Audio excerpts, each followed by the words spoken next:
Ladies and gentlemen, you are most welcome to today's session of the Online Pregnancy School.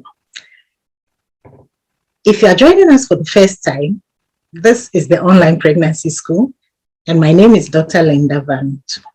Over the years, interesting. In fact, I'm so thankful to God that we have been able to do over 90 videos. Wow. All talking about the family, talking about reproduction and pregnancy. And now we are talking about the baby. We are looking at how the family can stay healthy. So it has been a very interesting journey. And we have had so many questions. A lot of people have reached out to us. I want to say a very big thank you for those who have watched us on Health TV. Yes, Health TV. Those who have followed us on Facebook and those who have subscribed to our YouTube channel. We are so grateful. We encourage you to continue to do that, and please share with friends and family. We have had families, in fact, especially women, who have reached out and said a big thank you. All the glory goes to God. We are so grateful for what He has helped us to do.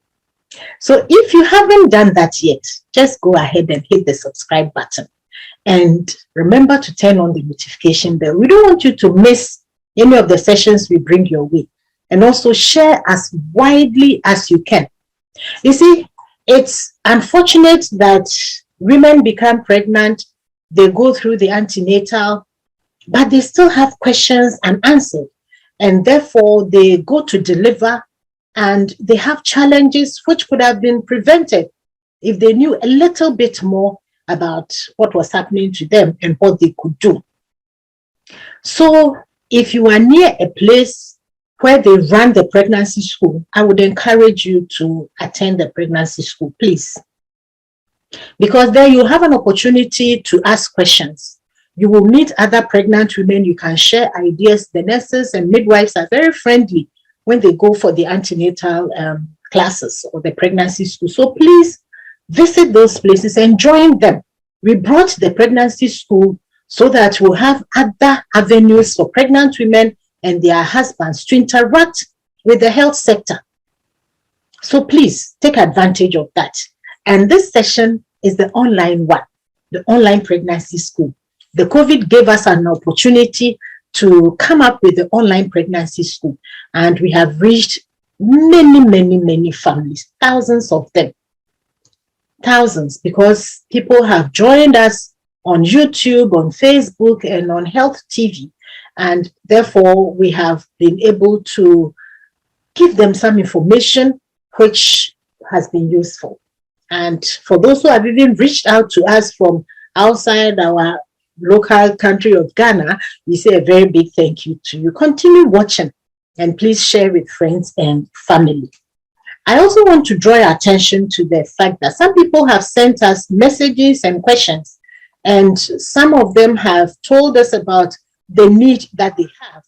That is the medical need that they have. And it is not always possible to just give an answer and let that person go. That means that there's the need for us to link them up to the hospital or to other healthcare providers. But we want to keep track, we want to know what is happening, and we also want to make sure that we are following up these people who come to us. So please, if you have reached out to us and we have asked you to register and let us help to link you up to the health sector, kindly do that.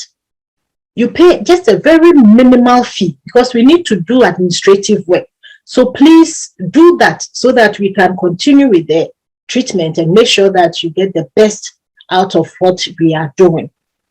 Some people, having followed us, have had their babies and they have been very happy. Some of them have had other challenges which we have helped to address. So take advantage of this. And then there's also the other group where probably you had a miscarriage, you were pregnant, but it couldn't go through to term, you miscarried along the line, or you had a baby, but the baby was not alive, what we call the stillbirth, or the baby died soon after birth. we offer services for all these people because it's important that we maintain a very good balance mentally and all that. So please join us and let us make sure that everything goes well for you. So, what are we going to talk about today? Today, I'm going to continue with my discussion on the baby. And please, if you haven't watched the previous videos, kindly do that because we have spoken about the newborn baby, how you can examine your baby and what you have to look for and when you have to report to the hospital as quickly as possible so that the right treatment can be given. I'm going to talk about jaundice in the newborn baby. And this is a very important topic. And I'm going to give you some highlights of jaundice in the baby, share with you what you can do at home and how you can help your baby so that even if that baby develops jaundice, it will not be something that will permanently affect the life of this child growing up into the future. So, what is jaundice? Jaundice is a yellowish discoloration or color that we see. That can happen even in the adults, but today we are talking about the baby. So it is this yellowish color that is seen. That is it. But it is as a result of what we call bilirubin that accumulates within this baby. And this bilirubin comes about because of breakdown in blood cells, red blood cells. Everybody's red blood cells break down after about 120 days. But as adults and without any other problem, this goes through and there's a process that goes on, and what would have caused jaundice, if everything is okay, would now go through our system and we pass it out through our urine or the feces. So that is what happens in adults in a normal situation. Now in babies, when they were in the mother's wombs, you find that the mother through the placenta was doing a lot of work for them. And the other thing is that whilst they are still in the mother's womb, the placenta does a lot of work. And there's a lot of blood going from this baby through that to the mother, exchange of food and oxygen and all that. Now, when the baby is born, there is a lot of blood that goes into this baby. And so that blood that has gone in, if it is too much for this baby, of course, it will not be good for this child. So somehow the cells have to break down so that the body can get rid of the excess blood, if you like. And this process takes place in this baby whose liver, that is where a lot of the processes take place. The liver is not so mature to be able to take care of all this. And so there would be some amount of the bilirubin that would be inside the baby's blood, which the child would not have been able to take out of the system because of immaturity of the liver and the quantity, the amount that is within the blood that has to be taken out of the blood. So you find that there is excess, and this is what will show as the jaundice. Now there are basically two types. So we have the one that we call the physiological. Physiological, it's kind of normal. And then we have the pathological, which is due to something that is not normal. A lot of babies, a lot of them, many babies would have this physiological jaundice. But some of them would also have the pathological jaundice. So when you deliver, the baby should not have any jaundice on the first day of birth. But from the third to the fifth day, thereabouts, the physiological jaundice can show. So because of what I've explained in terms of the amount of blood and the immaturity of the liver, you can have accumulation or excess of the bilirubin, which follows the breakdown of the red blood cells. So you find that this child from the 3rd to the 5th day, thereabouts, can show yellowish discoloration or jaundice. It is important to note that on the first day of birth, if a baby shows jaundice, it should not be taken lightly. So if you deliver anywhere and you find that on that day that you deliver, this baby is jaundiced, please don't take it that they say there's something called physiological jaundice, so that is it. It is not. That one has to be investigated as quickly as possible. It might be due to a blockage somewhere, or whatever reason, they have to check it so that the baby can receive the appropriate care. So to prevent this child from having other complications and maybe dying. I hope you get that. So it is very, very important. Now, what we want the mothers and fathers to be aware is how to know that this child is becoming jaundiced. Now, in some of the communities, when a baby is born and taken home, for traditional reasons and cultural practices and all that, these babies may be kept inside the room without any sunlight or anything. They are kept inside the room, and this means that if anything is happening to this child, if the color is changing, the mothers may not know, the fathers may not know, the caregivers, the grandmas, anybody there may not even be aware that this child is changing color. So please, if you deliver and go home with your baby, the first day, check whether this baby is becoming yellow. And the way to check is that this jaundice actually starts from the top and runs down, moves down from the top. So in some instances, you can put your finger at this place and press it a bit and see whether you see any yellowish discoloration. Sometimes they press the nose or the chest. You can press that part a little bit and see whether it is changed color, because a newborn baby usually looks pinkish. So you see whether there's any change. You can do this on the first day, because the first day there should not be any jaundice. But from the 3rd day onwards, you can do that and see whether there's any change. Babies sleep a lot when they are born. So it may not be easy to see the eyes of this newborn baby. But whenever it is possible and the baby's eyes are open, you can also see whether the eyes are now not looking white but are looking yellowish. That is another way to check. The other way to check is to look inside the mouth. So once the baby is going to be breastfed, the mother can check whether the tongue is pinkish or it has changed color to yellowish. So these are some of the ways that you can check. And then also on the abdomen, the tummy, you can press them and see whether there's any change. Please remember, I've told you that it starts from the top and moves down. We don't want it to get to the level where it is very high, or the concentration in the blood is so high that it will be a problem. We don't want it to get to that stage. So please make sure that you check. Now, if you have a preterm baby, the number of jaundice cases that occur in preterm babies are higher than the number that occurs in full-term babies. So if you have a preterm baby, it is even more imperative that you check whether your baby is getting jaundice or not.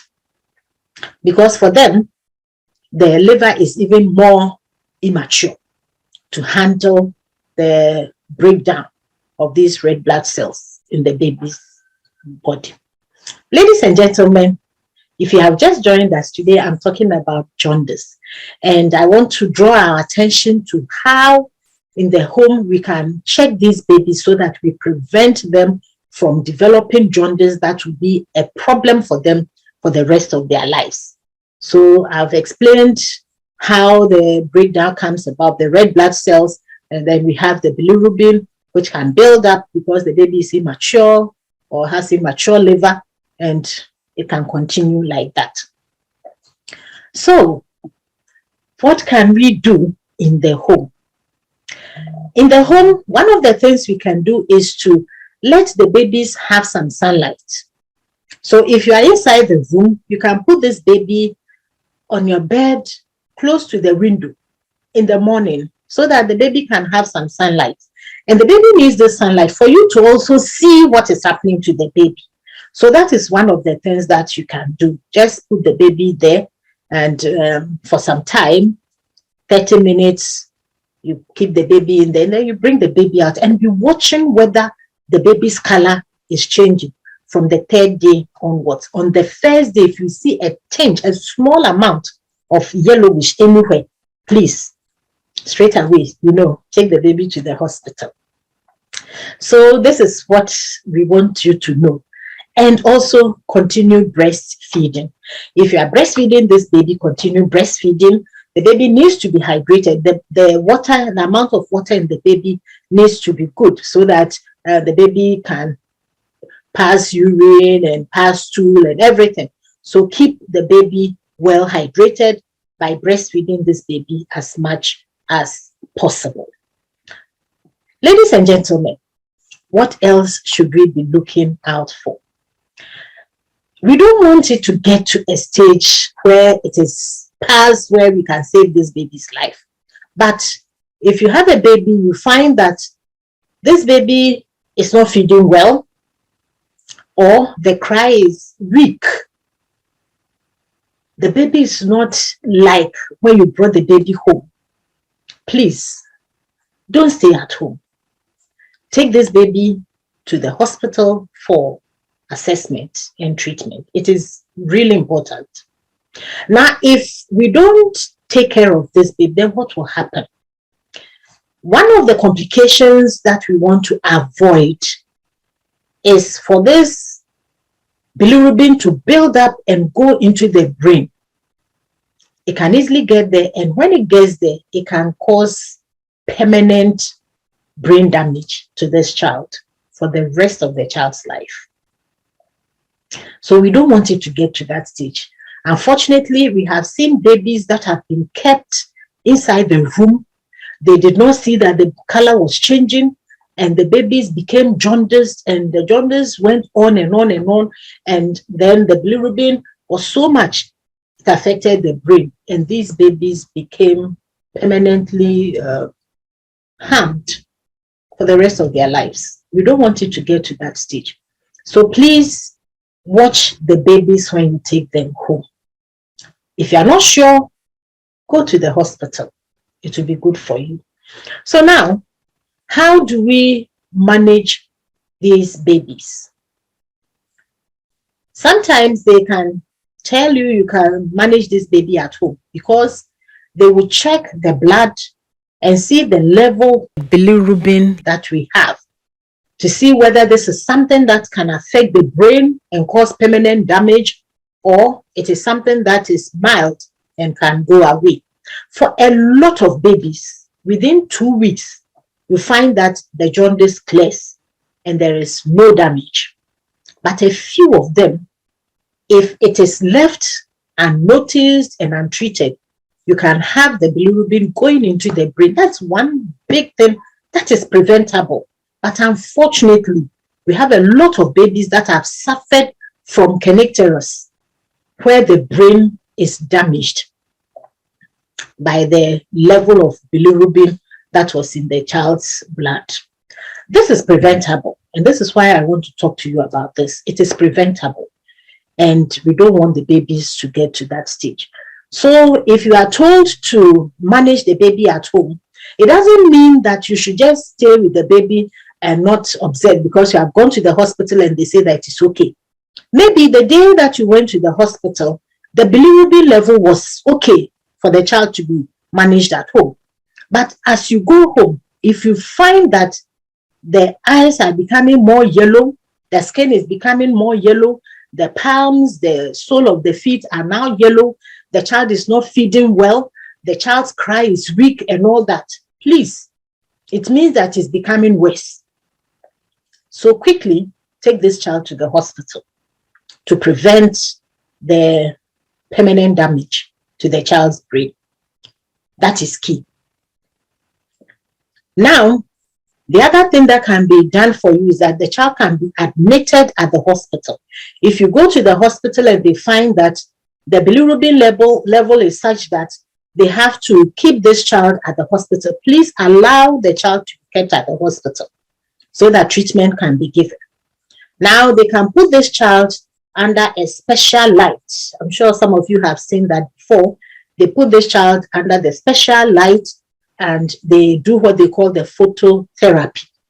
So they do the phototherapy for this child, and they will be monitoring, or they will be checking the blood level of the bilirubin to make sure that it doesn't go to the level where it will affect the brain. This is very important because it is preventable. So if they put this child under the phototherapy, they will monitor the child. They will see how the child is feeding. They will see whether the blood level of the bilirubin is coming down or is going up, and give the appropriate treatment as they monitor this child. It is really important. Now, the other thing that can be done, if it is found that the bilirubin level is high, where it is possible that it can affect the brain, then we do what we call exchange transfusion, where they do a special type of transfusion using blood that is compatible, where the baby can tolerate that blood. So they match the blood of the baby against a donor's blood, and then they do that procedure we call the exchange transfusion. And what that does is that it kind of takes away the bilirubin filled blood and replace it with blood that is in quotes clear, so that there's some dilution, there's a kind of dilution of the bilirubin in this baby's blood to limit the possibility of getting the bilirubin to the brain. Because this is something that is being done to save the life of this baby from having permanent brain damage, it means that it must be done at the right time. Because if the brain is already damaged, then even if this is done, it will not help. So please, as you are at home, make sure that you look after your baby well, you check the baby, make sure if the child is jaundice, you take the child to the hospital. If you are told to manage this child at home, continuously look at the baby. Make sure you are monitoring everything. Now, if you go home and you find that within 24 hours, your baby becomes jaundice, that one, you don't have to wait. You have to go immediately to the hospital, because it could be that there is an abnormality that needs to be fixed quickly at the time that the baby is born. Ladies and gentlemen, today I'm talking about jaundice in the baby. And it's a very, very, very common thing. Most babies have the physiological jaundice. They go through without any problem. But a few of the babies can end up with kernicterus, which can affect their lives for the rest of their lives. They would have their brain damage. So we don't want to get to that stage. If you are a midwife, when you are giving the antenatal talks, please talk about this. It's not everybody who comes to your clinic for antenatal who might come to deliver with you. So if you tell them about taking care of the babies and watching out for jaundice, and another person also tells the pregnant women that go to her, and another one tells the pregnant women that go to her, then together we'll be spreading this news and preventing kernicterus. A baby who has brain damage would not be a child that you would want to have for the rest of your life if this could have been prevented, and it is preventable. So please, let us all join together and make sure that jaundice in babies does not become something that will affect a child's life for the rest of the life, where this child is dependent on somebody because the brain is damaged. I hope you have enjoyed today's session. And please remember, copy that link and share with friends and family.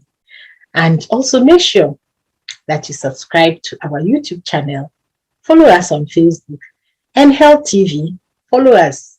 Invite others to watch Health TV so that they will learn from all that we have shared with you. Once again, my name is Dr. Linda Vanutu. I bring you the online pregnancy school because pregnancy should be a time of joy and not anxiety or fear. And people must live healthy, fulfilled lives because they know what to do at the right time. Take care of yourself and take care of the other person too by sharing with friends and family. See you in my next video. Bye.